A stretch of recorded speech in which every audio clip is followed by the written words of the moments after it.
The pitcher hates Mickey Mantle. Why? Because Mickey is a superstar, famous, loved. And the pitcher, he is just an average pitcher. Nobody knows his name. Today is revenge time. Mickey is in the batter's box. The pitcher looks at him, sees those bandaged knees, sees that injured body, and thinks, today I will run him out of the stadium. First pitch, beanball, straight at the head. Mickey pulls back at the last second, falls to the ground, hard, hits the dirt. Pain. The pitcher laughs, loud. His team too. The umpire warns the pitcher, but the pitcher does not care. Message sent. Mickey tries to stand. His knees will not let him. A teammate helps. Mickey gets up, cleans the dust. No expression on his face. Nothing. Cold. Empty. But inside there is fire. He steps back into the batter's box. The pitcher gets ready. I will scare him again. The pitch comes, Mickey swings, contact, that sound. Everyone knows that sound. The ball is gone, stadium record broken, maybe city record. People cannot believe it. The pitcher stands frozen on the mound. As Mickey rounds home plate, he passes the pitcher, says nothing, does not even look, because there is no need to talk. The ball talked. Detroit. June 1957, Briggs Stadium, Thursday afternoon, 2 p.m. game. The Yankees are in town, playing the Tigers. The stands are packed. 35,000 fans. They are here to see one man, Mickey Mantle, the greatest player in baseball. The Tigers' starting pitcher today is nobody special. His name does not matter, because in 5 years, nobody will remember him. But everyone will remember this game. The pitcher is 28 years old, been in the majors for 4 seasons. And in a career record, 32 wins, 41 losses, ERA over 4.00, mediocre, forgettable, anonymous. He watches Mickey Mantle take batting practice before the game, watches the ball fly, watches it disappear over the fence, again, again, again. Every swing perfect, every contact explosive. The pitcher feels something in his chest, not admiration, envy, pure, bitter envy. Mickey Mantle is everything he is not. Mickey is famous. Every newspaper writes about him. Every kid wants to be him. Every woman wants to meet him. Mickey makes $100,000 per year. The pitcher makes $12,000. Mickey is a superstar. The pitcher is a footnote. And today, the pitcher decides he will hurt Mickey. Not just beat him, hurt him. Make him remember this game. Make him pay for being better, for being loved, for being Mickey Mantle. The game starts. Top of the first inning. Yankees batting. The pitcher warms up, throws his practice pitches. Fastball, curveball, changeup. Nothing special. Average velocity, average movement, average everything. First batter, single. Second batter, walk. 2 runners on, no outs. Then Mickey Mantle steps to the plate. The crowd erupts. Even in Detroit, even on the road, Mickey is that famous, that beloved. The pitcher watches him walk from the on-deck circle to the batter's box. And the pitcher notices. Mickey is limping, slight, but visible. Both knees wrapped, heavy white bandages under his uniform pants. Everyone knows about Mickey's knees. The injuries from 1951, the surgeries, the constant pain. The pitcher smiles, a target, a weakness. Mickey steps into the right-handed batter's box, digs in, takes his stance. The stance that has become iconic, slightly closed, weight balanced, hands high, ready. The pitcher stares at him, takes his sign from the catcher, fastball, inside, but the catcher does not know what the pitcher is really planning. The pitcher winds up, delivers. The ball is not inside. It is at Mickey's head. 92 miles per hour fastball aimed directly at his skull. Mickey's reflexes are superhuman, even with bad knees, even at 25 years old. He pulls back, jerks his head away, but his feet cannot move fast enough, cannot escape. His balance shifts backward, too far. He falls, hard, crashes into the dirt. His body hits the ground with a heavy thud. Dust explodes around him. For a moment, he does not move, just lies there, face down. The stadium goes silent. 35,000 people holding their breath. Is he hurt? Is he injured? Is this how Mickey Mantle's career ends? Been hit in the head by a nobody pitcher in Detroit? The umpire immediately moves toward the mound, points at the pitcher. "That was deliberate. You are warned." The pitcher raises his hands. "Ball slipped. Accident." But his smile says otherwise. His teammates in the dugout are laughing, some openly, some hiding it behind gloves, but all amused. They knock down Mickey Mantle, the great Mickey Mantle, on the ground, in the dirt, where he belongs.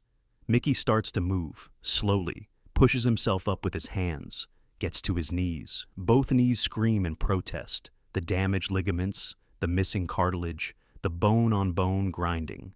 Everything hurts, always hurts. But this is different. This is public humiliation. This is intentional. Mickey stays on his knees for a moment, breathing, collecting himself. His uniform is covered in dirt. Face smudged, hair messed. He looks vulnerable, human. Not the Superman everyone thinks he is, just a man, a hurt man. Yankees first base coach runs over. "Mick, you okay? You want a minute?" Mickey does not answer, just shakes his head, waves him off. The Yankees dugout is standing, yelling at the pitcher, yelling at the umpire. "Throw him out! He did that on purpose. That is Bush League." But the umpire does nothing, just a warning, that is all. Mickey finally stands, takes his time, one leg at a time, uses the bat as support. His knees do not want to cooperate, do not want to bear weight, but he forces them, mind over body, will over pain. He stands fully upright, dusts himself off. Slow, methodical movements, cleaning the dirt from his uniform, from his face, from his hands. Takes his batting helmet off, wipes the inside. Maus puts it back on. The entire time, he does not look at the pitcher, does not acknowledge him, does not show anger, does not show fear, just cleans himself and prepares to continue. This terrifies the pitcher more than anger would, because anger is predictable. But this calm, this cold focus, this is dangerous. Mickey steps back into the batter's box. The crowd starts applauding, standing ovation, in Detroit, for a Yankee, because they respect toughness, respect courage, respect not backing down. Mickey digs in again, same stance, same position. Like nothing happened, like he did not just get knocked down, like he did not just nearly get hit in the head at 92 miles per hour. The pitcher gets the ball back from the catcher, stares at Mickey, trying to read him, trying to see fear, trying to see hesitation. Sees nothing. Mickey's face is blank. It eyes focused on the pitcher's hand, watching for the release point, watching for the spin, watching for any tell. The pitcher thinks, he is scared, has to be. I will throw another one inside, keep him off balance, keep him afraid. Takes his sign, fastball, inside again, winds up, throws, the ball comes in, inside. Not at the head this time, but chest high, trying to back Mickey off the plate. Mickey does not move, does not flinch, does not step back. The ball is 6 inches inside. Mickey just watches it, lets it pass. Ball 1. The pitcher is frustrated. No reaction, no fear, no respect. Takes the ball back, stares at Mickey again, harder, longer, trying to intimidate. Mickey stares back, not aggressive, not challenging, just looking, like looking at an object, not a person, not a threat. Just something that exists. The catcher calls time, jogs to the mound. "What are you doing? You almost hit him in the head." "So what? He's scared now. I own him." He does not look scared. He's faking, trust me. Next pitch, I will get him out. The catcher jogs back, squats, gives the sign. Curveball, away. The pitcher nods, winds up, throws. The curveball comes in, starts outside, breaks toward the plate. A good pitch, biting, sharp. Mickey starts his swing, sees the break, adjusts, makes contact, but not solid. Foul ball, straight back, strike 1. The pitcher smiles. Got him, off balance, fooled. The count is 1-1. Mickey steps out, takes a breath, looks down at his knees. They are throbbing. The fall aggravated them. Can feel fluid building, swelling. Will need to drain them after the game, maybe during the game, but that is later. Right now, there is only this at-bat, only this pitcher, only this moment. Mickey thinks about the knockdown pitch, the intentional attempt to hurt him, the laughter from the dugout, and something hardens inside him. Not anger, Anger is hot, uncontrolled. This is cold, calculated, focused. The pitcher made a mistake, not by throwing at him, by laughing at him, by disrespecting him, by thinking damaged knees mean damaged ability. Mickey steps back in. The pitcher is feeling confident now. Got a strike, got a foul ball, got Mickey thinking, got him on his heels. Takes the next sign. Fastball, down the middle, challenge pitch. Hit this if you can. Winds up, throws. The ball comes in. 92 miles per hour, middle of the plate, belt high. Perfect location for a hitter, perfect location for a pitcher to challenge. The moment the ball leaves the pitcher's hand, Mickey knows, sees the release, sees the spin, knows exactly where it is going. His hands start moving, hips rotating, weight transferring. The swing is smooth, compact, perfect mechanics despite the damaged knees, despite the pain, despite everything. The bat meets the ball at the exact right moment, the exact right angle, the exact right point of contact. The sound is unlike anything else, a crack so pure, so clean, so perfect that everyone in the stadium knows immediately. That ball is gone. The pitcher watches, still in his follow-through position, watches the ball climb, higher, higher, over the infield, over the outfield, still climbing, still rising. The outfielders do not even move, just watch. Knowing it is pointless. The ball clears the fence, not just clears it, sails over it, by 20 feet, by 30 feet, keeps going. Nate hits the upper deck, bounces off a seat, lands somewhere in the crowd. People are scrambling, fighting for the ball. Because this is not just any home run, this is special. The distance is measured later, 487 feet. One of the longest home runs ever hit at Briggs Stadium, maybe the longest. Mickey starts his home run trot. Slowly, his knees will not allow fast. Each step is careful, controlled, managing the pain. First base, second base. The Tigers' infielders watch him pass, some with respect, some with shock. The pitcher stands on the mound, has not moved, still in the same position, frozen, face showing something between disbelief and horror. Third base. Mickey rounds it, heading home. The Yankees' dugout is exploding, screaming, jumping, celebrating.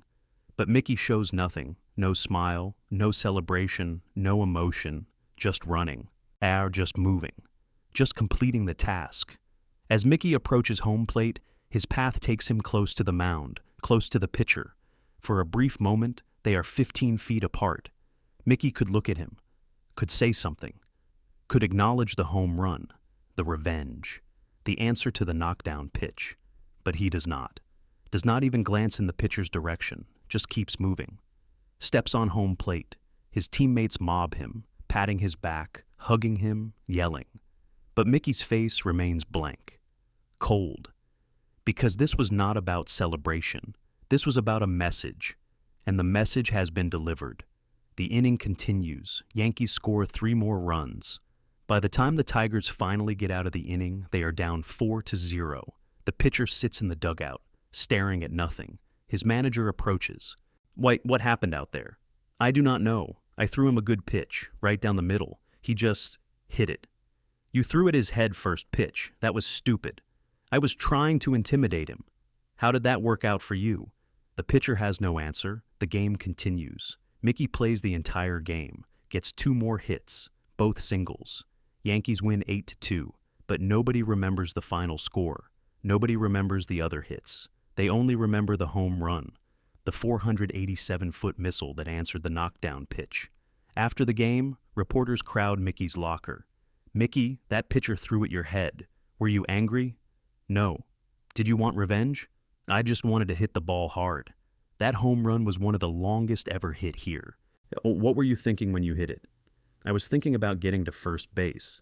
Did you say anything to the pitcher when you rounded the bases? No. Why not? No need. What would I say? The reporters press, want more, want emotion, want anger, want drama. But Mickey gives them nothing, just short, flat answers. Because to Mickey, the home run said everything that needed to be said. In the Tigers' locker room, the pitcher is alone in front of his locker. His teammates avoid him because he embarrassed them, embarrassed himself, embarrassed the organization. A reporter approaches. Do you regret throwing at Mantle's head? The pitcher thinks about lying, about saying it slipped, about maintaining the fiction. But he is too tired, too defeated. Yeah, I regret it. Why did you do it? Because I am a nobody. And he is Mickey Mantle. And I thought if I could knock him down, if I could scare him, maybe I would be somebody. Maybe people would remember my name. Do they remember your name now? The pitcher laughs, bitter, hollow. Yeah, they remember. As the guy who threw at Mickey Mantle's head and gave up a 487-foot home run.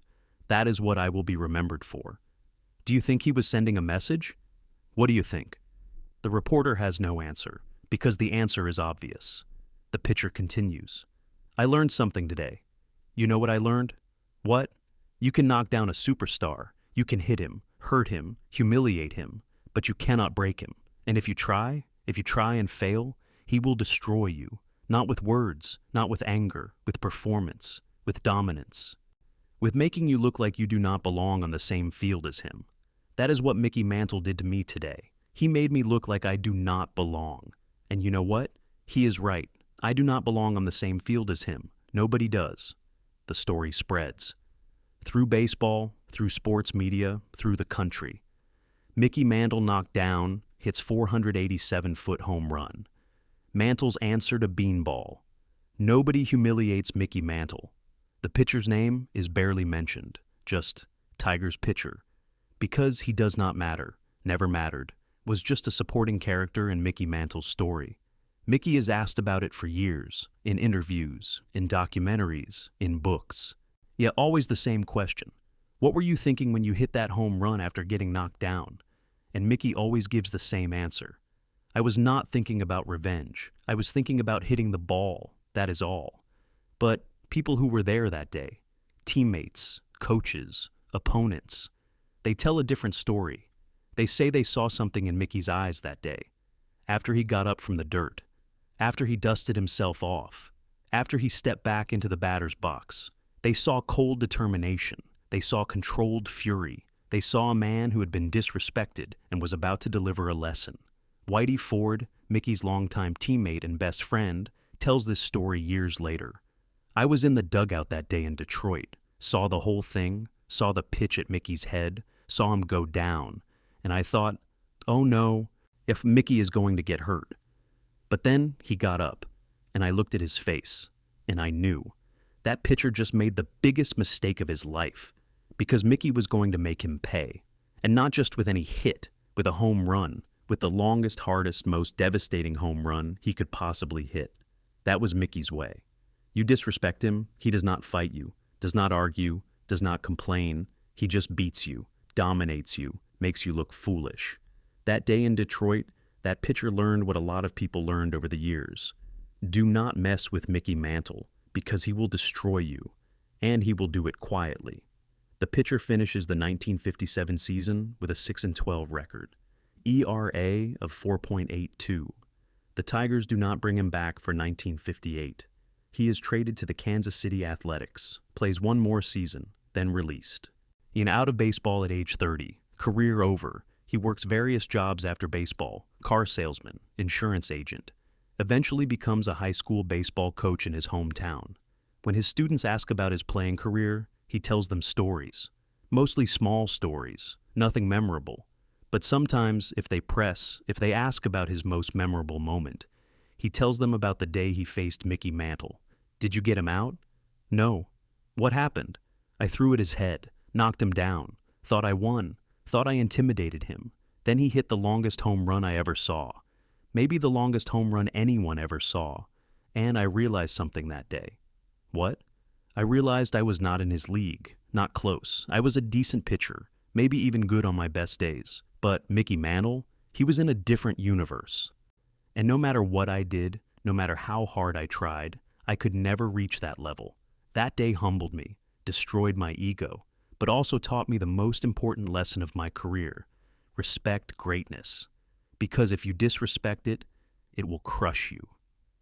Mickey Mantle plays until 1968, retires with 536 home runs, .2, .98 batting average, 3 MVP awards, 7 World Series championships, Hall of Fame first ballot, one of the greatest to ever play the game. And somewhere in those 536 home runs is the one from Detroit. June 1957, 487 feet. The one that answered the knockdown pitch. The one that nobody forgets. The one that proved you can knock Mickey Mantle down. But you cannot keep him down. And if you try, he will make you regret it. Not with words, not with anger, with dominance, with power, with performance. With making you realize you are not in the same universe as him. That is what that home run meant. That is what that moment taught. And that is why, 70 years later, people still talk about it, still remember it, still tell the story of the day Mickey Mantle hit the dirt, then made history. So here's the question. What do you think Mickey was really feeling in that moment? When he got up from the dirt? When he dusted himself off? When he stepped back into the batter's box? Was it anger? Was it determination? Was it cold calculation? Or was it something else entirely, something deeper, something more primal, the need to prove, the need to dominate, the need to show that no matter what you do to him, no matter how you try to hurt him, diminish him, intimidate him, he is still Mickey Mantle. And you are still just a pitcher whose name nobody remembers. What do you think?